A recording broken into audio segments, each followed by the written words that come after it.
Голема невистина е дека во Македонија има нови капитални инвестиции во културата, како што на последната пресконференција се пофали министерката, вели актерот Зоран Љутков.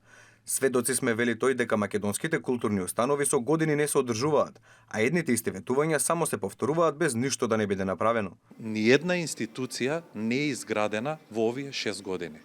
Значи, секоја година се предвидуваат средства за капитални инвестиции, но ништо од тоа не е реализирано. Видете, во турскиот театар веќе 6 години стои така. Мислам дека претходната година му ставија само фасада, а тие најавија дека 2023 ќе го отворат, дека ќе има интериерно опремување, а не сме виделе дека се реализираат тие средства. Ваквата реакција следи откако министерката за култура Бисера Костадиновска-Стојчевска на неодамнешната пресконференција изјави дека се градат театри и има нови капитални инвестиции во секторот, што предизвика бурни реакции во јавноста и на социјалните мрежи, со критики од станува збор за правдање поради неуспесите на власта и на ова поле. Актерот Љутков додава и дека фалбите на министерката од платите во културата се зголемени е само гол популизам од власта реално нема добра волја.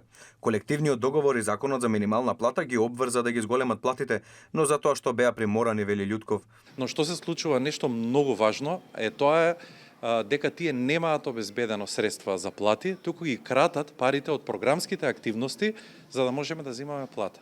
Се фалат со тоа дека ги подмируваат трошоците за струја, за комунални работи и за плати, а всушност ги кратат парите за програмските активности. Што се случува? Имаме една многу чудна ситуација каде што ние земаме повисоки плати, а имаме помала продуктивност и помалку средства за реализација и за програмските активности. Во јавност имаше и бурни реакции по уривањето на објектот Шар во старата Скопска чаршија, кој беше заштитен како културно наследство од прва категорија, а со што се докажа непочитувањето на посебниот закон што се однесува на чаршијата.